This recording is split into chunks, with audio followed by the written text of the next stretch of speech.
salam ko johar. Johar. Kin ucap foto. Kita johar. Kopi sudah tapi kita singkat karena udah kita break tawa. Ado jaha abo proses cili kata tahe kana. 30 Jun 2024 rena Santal Hul Maha Manaw saute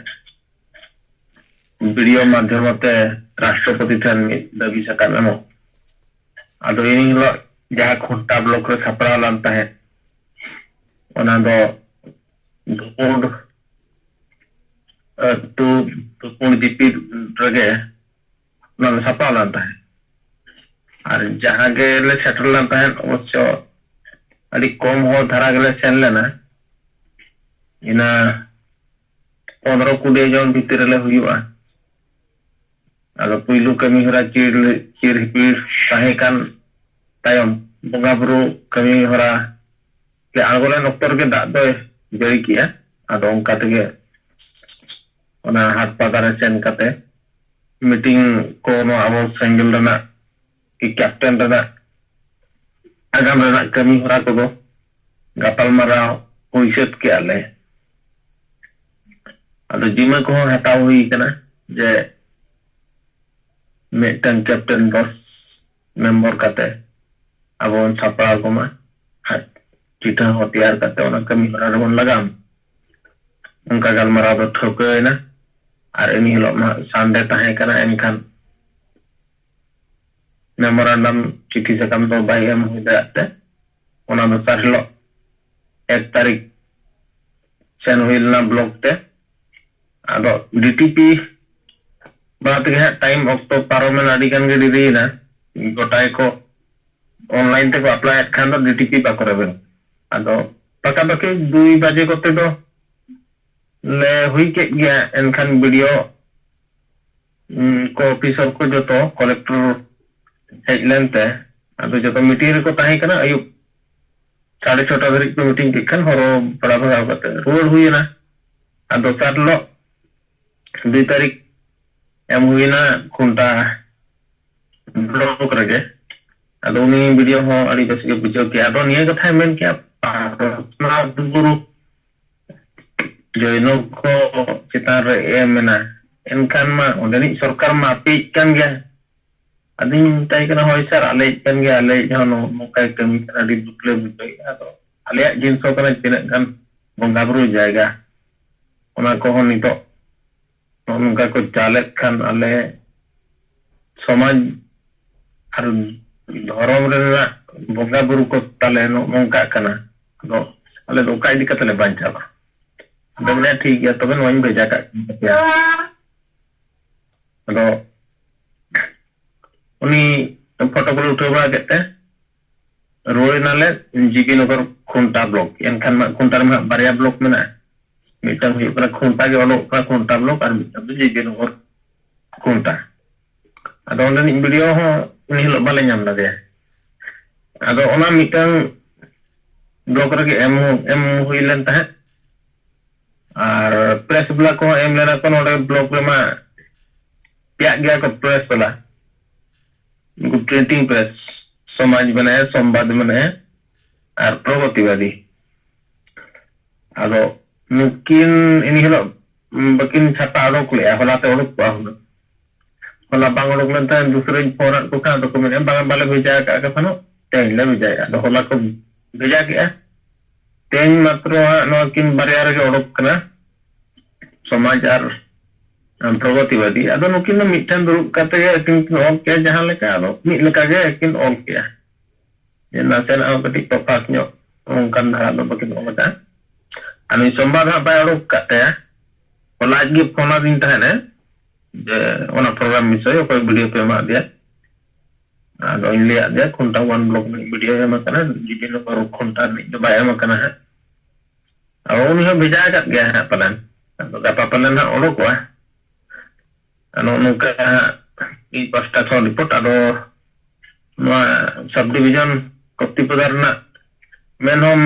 menakak ko geng kopti puta blok kape ho en ton pe dra blok kape ho en ton pe ar jibi no ru ho emok ma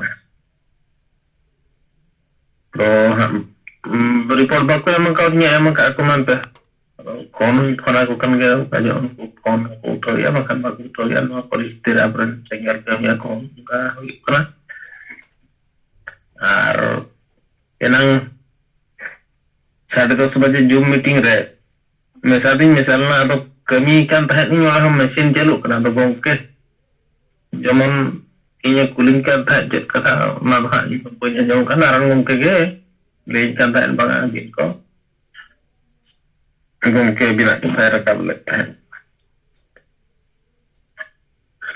abang nungka kata in pasta kondo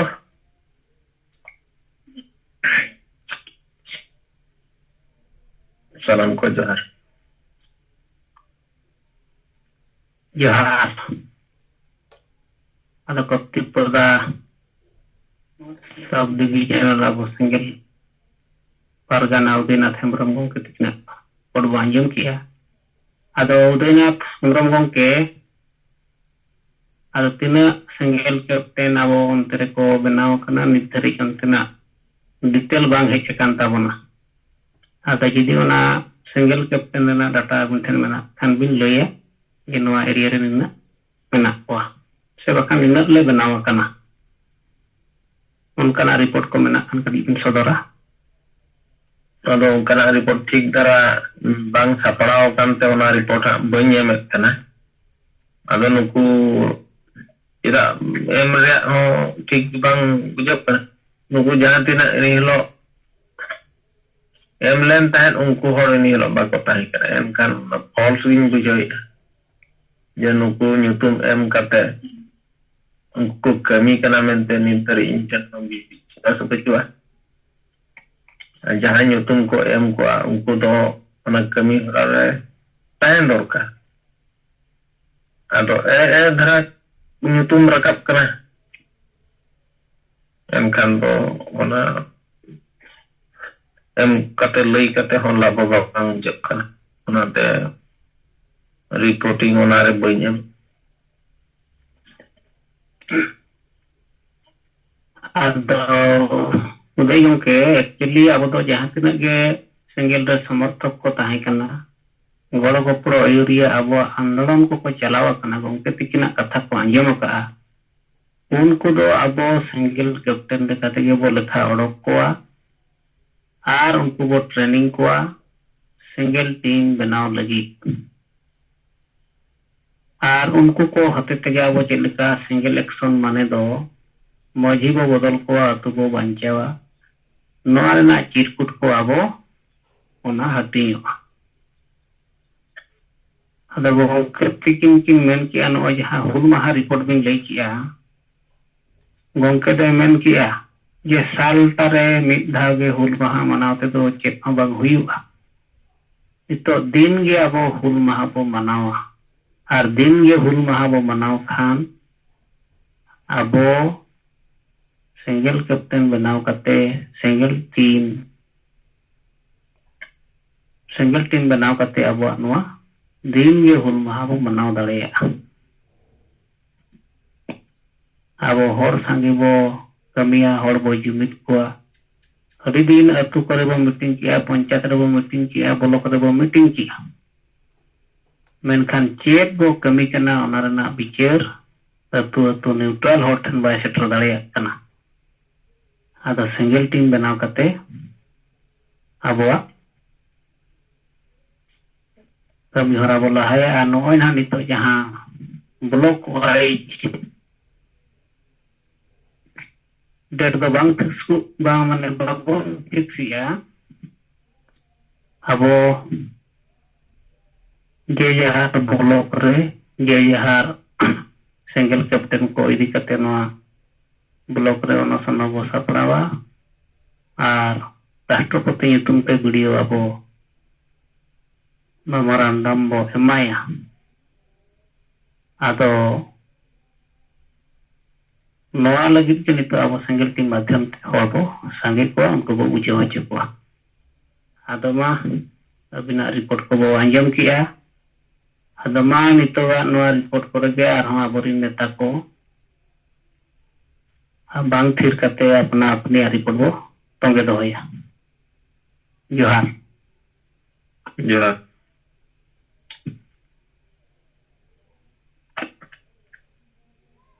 ᱡᱚᱦᱟᱨ ᱜᱮ ᱟᱸᱡᱚᱢᱚᱜ ᱠᱟᱱᱟ ᱱᱟᱨᱟ ᱜᱚᱝᱠᱮ? ᱟᱹᱰᱤ ᱵᱮᱥ ᱜᱚᱝᱠᱮ ᱟᱸᱡᱚᱢᱚᱜ ᱠᱟᱱᱟ, ᱢᱟ ᱞᱟᱹᱭ ᱛᱟᱵᱚᱱ ᱵᱤᱱ। ᱦᱳᱭ ᱢᱟ ᱤᱧ ᱢᱳᱦᱚᱱ ᱦᱟᱸᱥᱫᱟ आदिवासी संगठन ऑपरेशन मालदा जोनल प्रेसिडेंट आदो अने बाजुन टुडू आसाम रे मेना ले냐 आदो बाजुन टुडू मोबाइल तेगे होय इन रोड़े तबना आदो तिnya ने जुम मटेरियल सलाह दकान अब पते जितरे जीवत दूंगा सालकार मुमु सलाह मैडम सुमित्रा मुमु सलाह पे पात्रा किरण सनम संगल लीडर आकाश कोट्टा को सनम को इन पाटा से को गुणमान सराव और जोहार आदो कलिंग 28 तारीख उडुक करना 28 29 30 30 तारीख दो आसाम रेना लखीमपुर डिस्ट्रिक्ट रे हुल महा मना बता हुईना ओंडे कोन दो दोसारे ले अरुणाचल प्रदेश ओंडे ले सेटरा ओंडे 2 तारीख मीटिंग हुईना 2 तारीख मीटिंग के बाद होला 3 तारीख आरो आसाम ले बोलो कने आतिंग आसाम बिच मेना लेगे आवला हाइतरा नोंडे ना जन्म है डब्ल्यू वर्जन ना पर डब्ल्यू वर्जन रन लीडर को चला निंदो बड़ा गलमरा हुई ना और गलमरा होते थे तीन दाहर दाई के आतो तीन लोग का हम बनी उठुक लेना नाल का तीन दोड़ा के बना लिया और नाल का गप्पा हाँ नोंडो का लेनी उठुक करना और बंगाल से मनता चलिंग तटे ada नोंडे उना प्रोग्राम में अलग सेटल ले तकना सोहान एमरम तो जैसे जो ना अरे उन्हें नेतृत्व से और बजन टुडू तकवा नेतृत्व से पेनिराम फरेन तकवा नेतृत्व से मुर्मू सॉरी पेनिराम मुर्मू तकवा नेतृत्व से लिंग बंगाल कॉलेज सेटल ना महान मुर्मू और इन महान अंतर अगर जहाँ पर प्रोग्राम हुई ना अड़ी बेस अड़ी नपाय हुई ना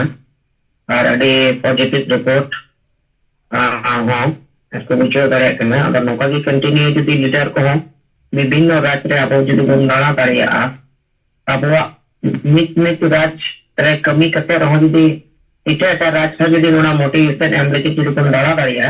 एनका नुको अब अड़ी उत्साह और दिल दाड़ी ᱧᱚᱜ को ᱧᱟᱢᱟ जैसे अब पति ग्रेजुएट मंगा सरकार नुमा को तला रे हेवी बुन तनवा और हेवी कते अब मोटिवेशन सब को तला रे Jama vision mission action plan और जहां चल कबन कमिया नोआ मोटिवेशन है मा बुन kan तनवा विभिन्न राज्य रे चला कते अकिन आपको फैमिली दाड़ा कते नुको को अब को तला रे बो समाज बंचा को या कते अब सनामा लकन जति धर्म बंचा रेना कमी रे नुको अब जायजुक ini syafil salkon yang kita nak apa kuma dun kana ada abu dun baku bisa hotat mungkin program dan menaik kawai itu विभिन्न राजवाड़ा तारे sabun kana kenal kata aku जहाँ तक लीडर को मेना बना वो jadi मुका पहले दिन लगी मुका विभिन्न राज्य di bunda तारीख का motivation em इनका नाबरन जहाँ तक single leader atas kota kuat nuko usaha ho harmoni jitu ketik ketik mentok kata arho je bang को तलारे आरो अधिकारियन मुकदमा में केटेक से बरहमुने साक्षात तकवा ये ताहे तो kan रहो बल लीडर को non kalau ko hiriya le pe motivation mo ko hajuk kan ngkal kata no yang node ki menak da da paling dan ini kita maningkat ke report matana ko bin pata kon berapa gunman Sarawak Johar अंजम के अब Malda general head Mohan Hansda गंके तिकिना report को अकिन 28 तारीख ओडक कते अरुणाचल प्रदेश धरिक चलाव कते नय के रुवाड़ हिजुक कना ओना रेना रिपोर्ट को किन लई सदरात बना आगमा मोहन हंसदा गंके तिकिना रिपोर्ट सला थेगे आरो आयमा लीडर को ताबो आबो रिपोर्ट को तोंगे दोया नारायण गंके आंजमोग कना हाँ बजन गंके आंजमोग कना होय दराते अबो युद्ध सरकार परमु तलाते मैडम परमु और जयपुर राजरन के संगत तक को इंस्टीट्यूशन को जोहार असम पर सिंगल वाइस प्रेसिडेंट बचन तुलिन है तो इन हो थोड़ी मचा कथा दो लगी solar lighting dikya jahan node Assam re ar Arunachal Pradesh re abu Mohan Hasa Malda Janal Heg Mohan Murmu abu Sanadram Malwa Malda Janal Pargana nukinak dwara re ni atar ke asli bujau ke je abu mimi gote hor jahan tinage sengetan ni bar leader menak puna abu non stop mane ni letar ge aburan senggel dan protek ponotre protek gila mane protek jon protek gila re jidi nongka hiri hitiri mane sen nyam te ko motivation ema ko khai mane noa motivation se ma sen nyam kami hora do betar dari tahan khan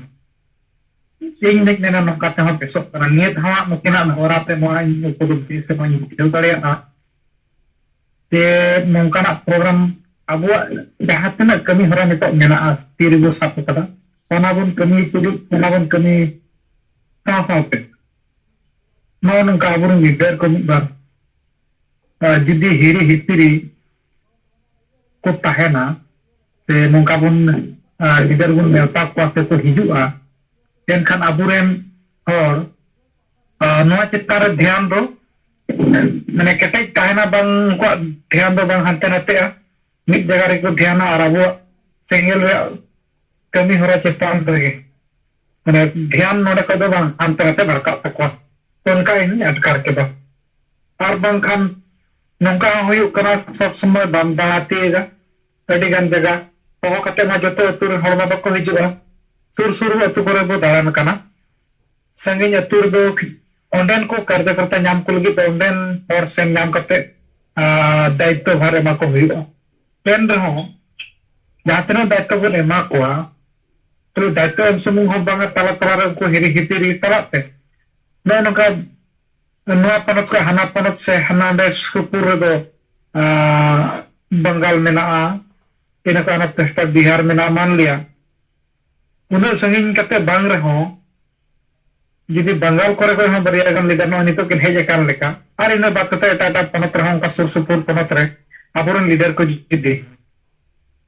motivation emo leka tala ko dawaya ar unku har kita और को बुझे लखन आबुरन हर गो को एमोआ को दाना बड़ाई रे गो तेरा सलाते अब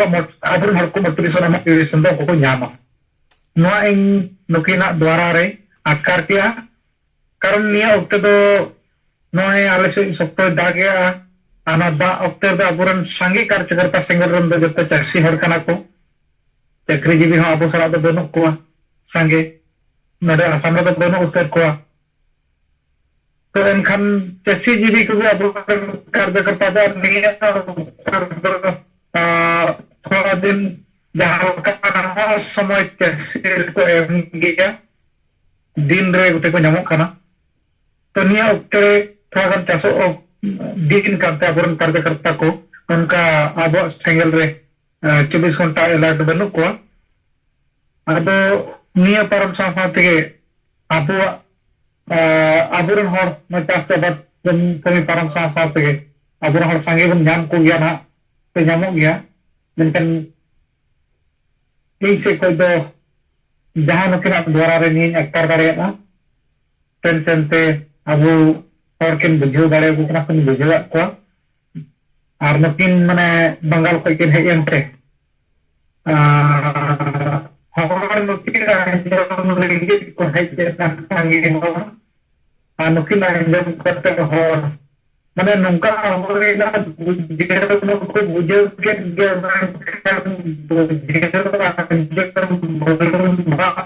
करना को गाना मीटिंग हुई ना और उनको मने जीरे बोलो ना जाके कर के ना हो द चीज फॉर यून का को तक अजन के पकड़ा नौका द्वारा जारी करें तो जवाब जोहार अगर नोय बांजम के आपको बजन टुडू गमके तकिना onteना अरुणाचल प्रदेश पकन आसाम करे याकिन मीटिंग किया जहां हर को हमारा अनुभव को ओना को किन लई सदरात बना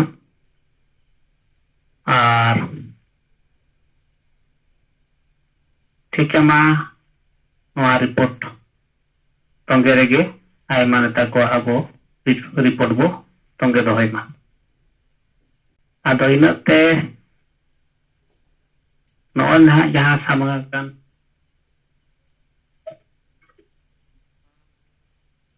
ᱠᱟᱨᱡᱚᱠᱨᱚᱢ ᱛᱟᱵᱚ ᱡᱟᱦᱟᱸ ᱪᱮᱛᱟᱱ ᱨᱮ ᱜᱚᱢᱠᱮ ᱛᱤᱠᱤᱱ ᱠᱤᱱ ᱞᱟᱹᱭ ᱠᱮᱜᱼᱟ ᱚᱱᱟ ᱠᱟᱹᱴᱤᱡ ᱤᱧ ᱫᱩᱥᱨᱟᱹᱧ ᱨᱤᱯᱤᱴᱮᱫ ᱛᱟᱵᱚᱱᱟ ᱟᱨ ᱚᱱᱟ ᱰᱨᱟᱯ ᱞᱮᱠᱟᱛᱮ ᱡᱟᱦᱟᱸ ᱜᱚᱢᱠᱮ ᱛᱤᱠᱤᱱ ᱠᱤᱱ ᱞᱟᱹᱭ ᱟᱠᱟᱜᱼᱟ ᱚᱠᱚᱭ ᱦᱚᱸ ᱵᱟᱵᱚ ᱨᱚᱲ ᱦᱟᱛᱟᱲᱮᱫ ᱛᱮ ᱚᱱᱟ ᱠᱟᱹᱴᱤᱡ ᱤᱧ ᱯᱟᱲᱦᱟᱣ ᱟᱸᱡᱚᱢ ᱛᱟᱵᱚᱱᱟ ᱟᱫᱚ ᱱᱚᱣᱟ ᱡᱟᱦᱟᱸ ᱰᱨᱟᱯ ᱜᱚᱢᱠᱮ ᱛᱤᱠᱤᱱ ᱠᱤᱱ ᱮᱢ ᱟᱠᱟᱜᱼᱟ ᱚᱱᱟᱜᱮ ᱟᱵᱚ ᱢᱟᱨᱟᱝ ᱢᱟᱨᱟᱝ ᱵᱮᱱᱚᱨ ᱵᱚ ᱵᱮᱱᱟᱣᱟ ᱚᱱᱟ ᱵᱮᱱᱚᱨ ᱨᱮᱫᱚ ᱢᱟᱨᱟᱝ ᱥᱟᱺᱦᱤᱡ ᱟᱵᱚ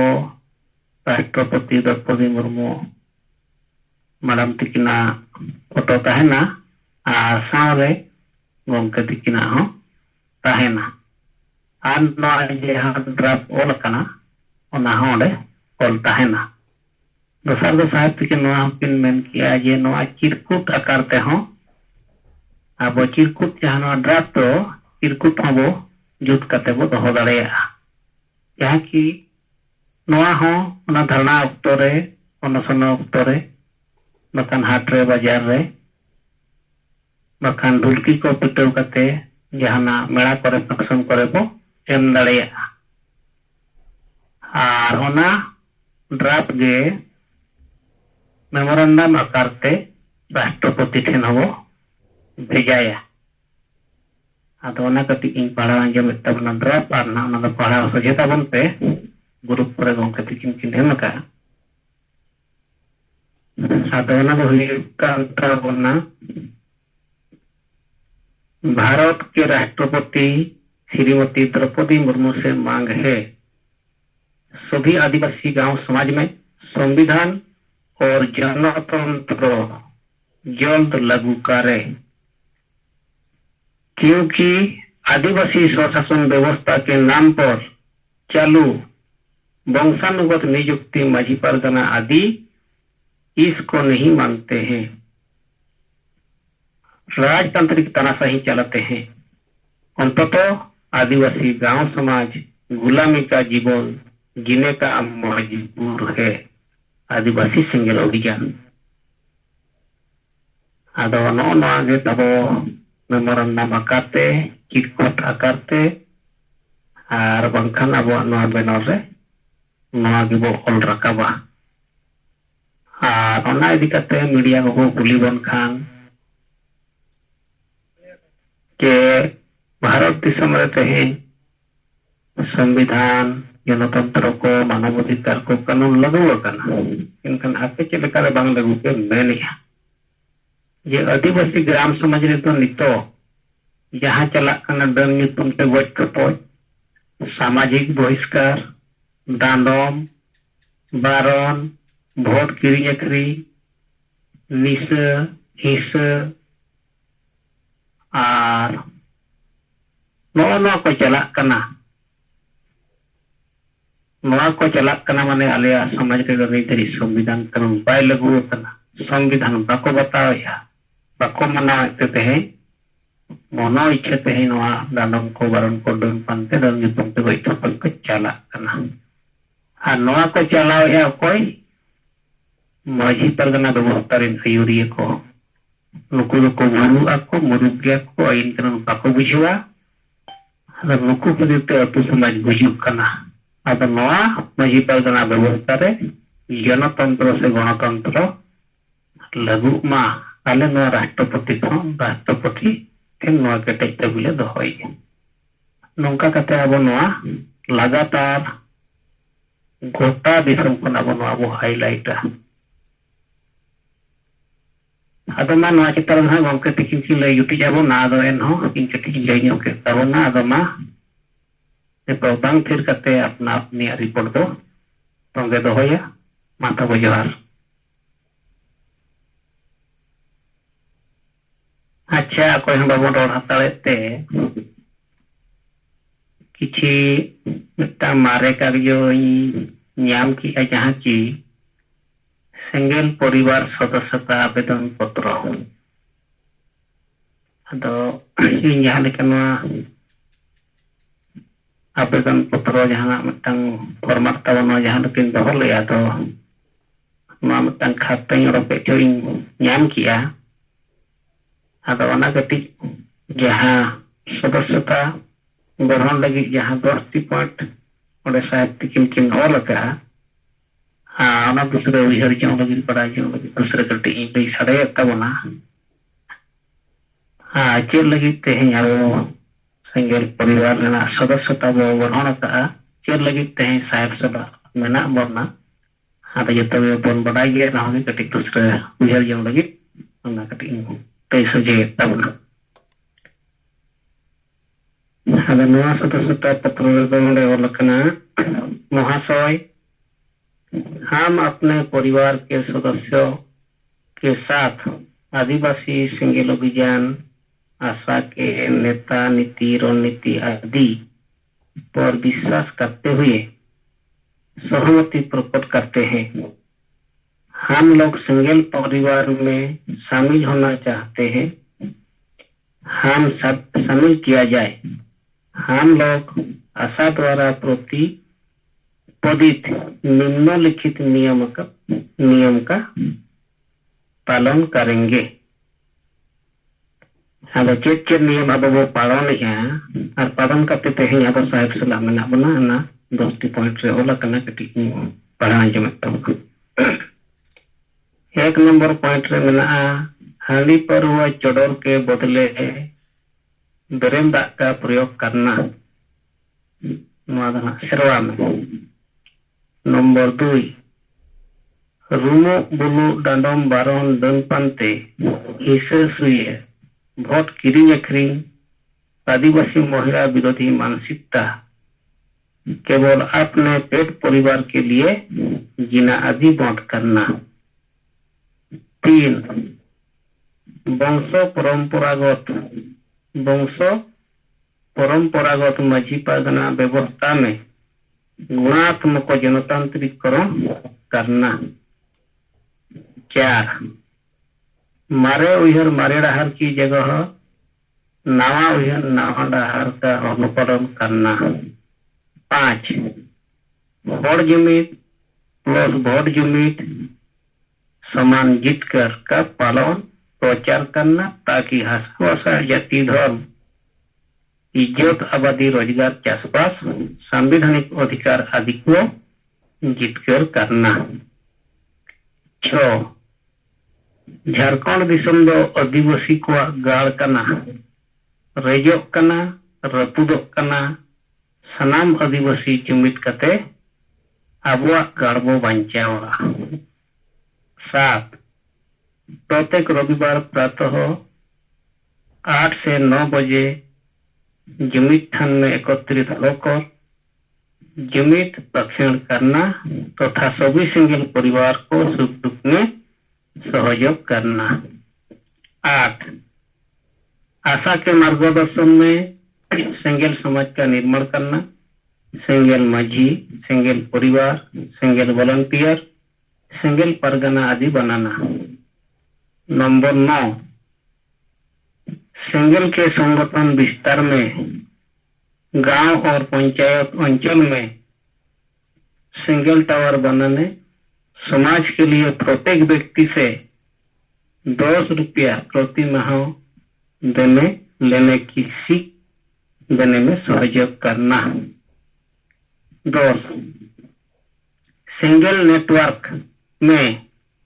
कम से कम 10 नए सदस्य को प्रति माह जोड़ने में सहयोग करना। अद 10 पॉइंट तो अड़ी दिन रे गंके तकिन किन लई लिया मेनखान 10 गोटी पॉइंट तो नित कमी चला कन गया जरूर कान गया के अब प्रचार प्रसार कमी रे नित मना बना जहां की नित नय सिंगल कैप्टन नितुम ते अब सिंगल नेटवर्क कमी गंके तकिन आरकिन रिपीट का इन टाइम ओलकना हम और हमारा परिवार जीवित पुंगा सलखान मुर्मू राष्ट्रीय अध्यक्ष आशा के मार्गदर्शन में आदिवासी समाज को एकजुट करने, अधिकारों को प्राप्त करने तथा समाज सुधार में योगदान करने में तन मन धन साहस और समय देकर सहयोग करेंगे। सिंगल जोहार। आदो नोआ तेहें अब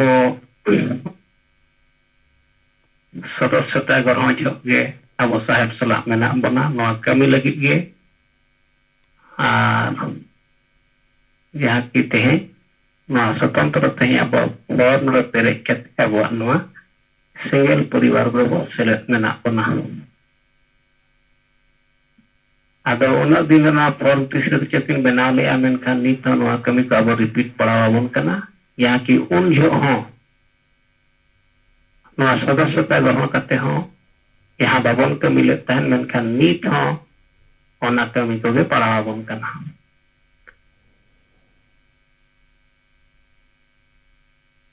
और साहब तिकना कथा खन बो बड़ाया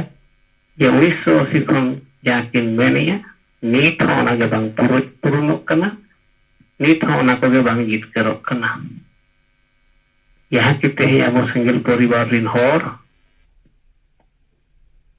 केटेज सही तन मन धन साहस और समय एम कते एक सही बाबन कमी कना आदो मानी तो अब रिपोर्ट को ठीक सही तंगे बो दोहयमा आ नोआ जुम अब ठीक सही चला ताबन मा जोहार।